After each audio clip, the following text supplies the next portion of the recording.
할렐루야. 오늘 영상 예배 오신 여러분들을 주님의 이름으로 환영하고 축복합니다. 오늘 우리가 볼 말씀은 사도행전 2장 42절부터 47절까지의 말씀입니다. 사도행전 2장 42절부터 47절까지의 말씀을 제가 읽어드리겠습니다. 그들이 사도의 가르침을 받아 서로 교제하고 떡을 떼며 오로지 기도하기를 힘쓰니라. 사람마다 두려워하는데 사도들로 말미암아 기사와 표적이 많이 나타나니 믿는 사람이 다 함께 있어 모든 물건을 서로 통용하고 또 재산과 소유를 팔아 각 사람의 필요를 따라 나눠주며 날마다 마음을 같이하여 성전에 모이기를 힘쓰고 집에서 떡을 떼며 기쁨과 순전한 마음으로 음식을 먹고 하나님을 찬미하며 또 온 백성에게 친송을 받으니 주께서 구원받는 사람을 날마다 더하게 하시니라. 아멘. 네, 오늘은 우리가 교회에 대해서 한번 살펴보도록 하겠습니다. 교회는요, 두 가지가 있습니다. 눈에 보이지 않는 무형 교회가 있고 눈에 보이는 유형 교회가 있습니다. 무형 교회부터 먼저 살펴보면요. 예수님께서 제자들에게 이렇게 물어봅니다. 사람들이 나를 누구라 하느냐? 제자들이요, 막 얘기를 합니다.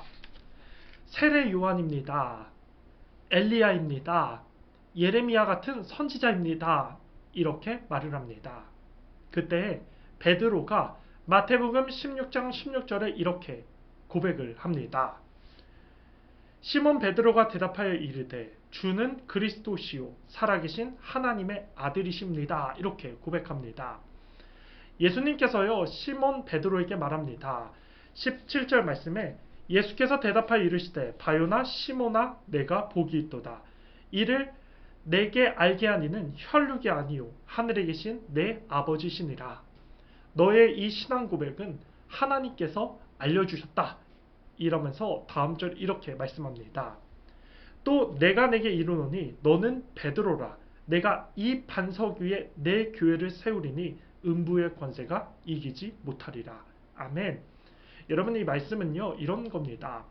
무형교회라고 하는 것은 베드로의 신앙 고백 위에 예수님께서 교회를 세우셨습니다. 주는 그리스도시요 살아계신 하나님의 아들이십니다. 다른 말로 하면 예수님이 나의 구원자이십니다. 예수님이 하나님의 아들이십니다. 이 고백 위에 주님이 교회를 세우셨습니다. 이 말은요 저와 여러분들이 세상 가운데서 우리의 입술과 마음으로 주님이 나의 구원자이십니다. 예수님이 나의 주인이시고 왕이십니다. 고백하는 그 신앙 고백 위에 교회를 세우신 겁니다. 그러니 여러분 우리가요 움직이는 교회 성전이라는 사실을 기억하면서 우리가 오늘도 있는 그 자리에서 예수 그리스도를 바라보며 주님을 높이시는 신앙 고백을 하시며 교회를 세워 나가시길 바라겠습니다. 음부의 권세가 이기지 못하니라. 교회가 세워진 곳에는 아무리 센 사탄과 마귀의 권세가 공격을 하더라도 교회는 절대로 이기지 못합니다. 왜냐하면 주님이 지키시고 보호하시기 때문입니다. 여러분 그러니까요 우리가 움직이는 교회 머리 대신 예수 그리스도를 높이는 이 고백들을 삶 속에서 마음껏 부르시면서 주님을 높이시길 바라겠습니다. 우리가 무형 교회입니다. 아멘. 또 유형 교회가 있습니다.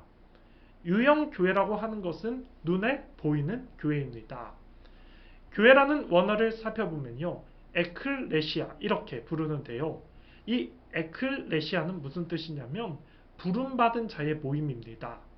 즉 누가 부르신 겁니까? 하나님이 부르셨습니다. 하나님께서 부르시고 하나님께서 이끄셔서 우리가 한 공간에 모이는데요. 그곳이 바로 교회입니다. 그래서 예배당도요. 내가 내 의지와 힘을 갖고 나왔다 생각을 하는데요. 아니에요. 하나님께서 불러주셨고 성령께서 이끌어 주셨기 때문에 우리가 교회에 나올 수 있는 것입니다. 그곳이 바로 유형 교회입니다.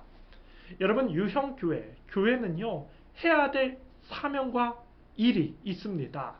그것을 오늘 우리가 이 초대교회의 말씀, 초대교회에 있었던 일을 가지고 같이 말씀을 가지고 은혜를 나눠볼까 합니다. 먼저 한번 말씀을 보도록 하겠습니다. 예수님께서 부활하시고 우리의 죄 때문에 십자가에서 달려 죽으시고 부활하시고 승천하시기 전에 제자들에게 말했습니다. 너희가 예루살렘을 떠나지 말고 아버지께서 보내주실 이 약속하신 곳을 기다리라. 너희가 몇 날 못되어 성령으로 세례를 받을 것이다. 이렇게 말합니다. 제자들이요 예루살렘을 떠나지 않고 마가의 다락방에 모이는데요. 그때 모였던 수가 120명의 성도들이 모였습니다. 마가의 다락방에서 오로지 기도하기에 힘썼습니다. 그랬을 때 하늘이 열리고 성령이 바람 같은 성령, 불 같은 성령이 각 사람에게 한 명씩 임하게 되는데요. 그때 사람들이 그 성령의 능력을 갖고 밖에 나가서 예수는 그리스도입니다 라고 주님을 전하기 시작했습니다. 그러고 사람들이 거점으로 모였던 곳 바로 교회입니다. 이 교회에서 초대교회 성도들이 무슨 일을 했냐면요. 42절의 말씀을 보니까 그들이 사도의 가르침을 받아 서로 교제하고 떡을 떼며 오로지 기도하기에 힘쓰니라. 무슨 말씀이냐면요. 교회에는요. 사도의 가르침이 있어야 됩니다. 사도의 가르침이라고 하는 것은 오늘날로 말하면 바로 설교 말씀, 교훈 이런 뜻인데요. 사도의 가르침, 설교 말씀을 우리가 들어야 됩니다. 그래서 하나님의 말씀을 믿음으로 받아들이고 삶 속에서 그 은혜 가지고 살아가야 됩니다. 여러분, 이 사도의 가르침 굉장히 중요합니다. 배우기를 힘쓰셔야 되고 듣기를 힘쓰셔야 됩니다. 여러분, 그 말씀을 갖고 이제 무엇을 합니까? 교제를 합니다. 교제라고 하는 것은 단순히 나 어제 이런 일이 있었어. 나 저번 주에 저런 일이 있었다. 우리 가정에 이런 일이 있었다. 이게 교제가 아니에요. 앞절에 사도의 가르침을 받은 그 교훈을 갖고 성도들과 은혜를 나누는 겁니다. 오늘 말씀을 통해서 나는 이것을 느꼈는데 너는 뭘 느꼈니? 오늘 말씀을 붙잡고 내가 이렇게 살아갈 건데 넌 어떻게 살아갈 거니? 그게 바로 교제입니다. 또 떡을 떼며 이것은 단순히 음식을 뗀다 이런 의미가 아닙니다. 여러분, 떡을 뗀다는 것은 예수님이 제자들에게 성찬을 한 것처럼 우리가 떡을 떼다라는 것은 예수님을 기억해라 이런 말입니다. 그분이 하신 일, 주님이 나를 위해 하신 일을 항상 기억하고 생각하는 것, 떡을 떼는 것입니다. 떡 뗐던 일을 기억하는 것, 그것입니다. 그 은혜를 기억하니까 얼마나 또 가슴이 뜨거워집니까? 그래서 주님을 더 알기 위해 기도를 하는 것입니다. 여러분 보시기 바랍니다. 교회는 사도의 가르침, 말씀이 있어야 되고 또 그 말씀을 가진 삶 속의 결단과 교제들이 있어야 되고 또 그 결단 속에 예수 그리스도를 바라보는 믿음이 있으셔야 되고 그 믿음을 갖고 우리가 기도하면서 나아가는 곳, 교회입니다. 43절의 말씀을 보니까 사람마다 두려워하는데 사도들로 말미암아 기사와 표적이 많이 나타나니, 여러분 기사와 표적이 많이 누구를 통해서? 사도들을 통해서. 사도들은요 사역자인데요. 이 말은 무슨 말이냐면 사역자들이 자신의 능력을 갖고 말씀을 전하는 것이 아니라 주의 능력으로 주님만 의지하고 나갔더니 성령님께서 역사하시는 능력들, 기적과 표적들이 나타난 것입니다. 그러니 우리가요 사역자들이 온전히 주님만 바라볼 수 있게 해달라고, 주님만 붙잡고 사역할 수 있게 해달라고 사역자들을 위해서 더욱더 기도해 주시기 바랍니다. 사역자들이 주님 안에 깨어 있어야지 바른 말씀을 선포할 수 있고 그리고 성도들에게 온전한 하나님의 말씀을 제시하고 가르칠 수 있습니다. 여러분 꼭 기도해 주시기 바랍니다. 사람들이 이 은혜 속에서 살아갑니다. 그랬더니 어떻게 합니까? 45절에 또 재산과 소유를 팔아 각 사람의 필요를 따라 나눠주며, 44절에 믿는 사람이 다 함께 있어 모든 물건을 서로 통용하고, 45절에 또 재산과 소유를 팔아 각 사람의 필요에 따라 나눠주며. 여러분 무슨 말이냐면요, 은혜 안에 살아가잖아요. 그런 사람들은요 하늘의 것, 천국 하나님의 나라를 바라봅니다. 그러니 이 하나님의 나라를 누리고 주님과 교제하는 기쁨이 너무 즐겁습니다. 그래서 그 은혜를 갖고 교회에 성전에 가진 재산을 다 갖다 바쳐라 이런 게 아닙니다. 은혜 안에 살다 보니까 누가 보이냐면 주변에 헐벗는 자들, 연약한 자들, 궁핍한 자들을 바라보게 됩니다. 그들에게 어떻게 복음을 전할 수 있을까? 그들에게 어떻게 은혜를 나눌 수 있을까? 그래서 내가 가진 것으로 그들의 헐벗은 것을 나눠주고 싸매주면서 복음을 증거해야 되겠다.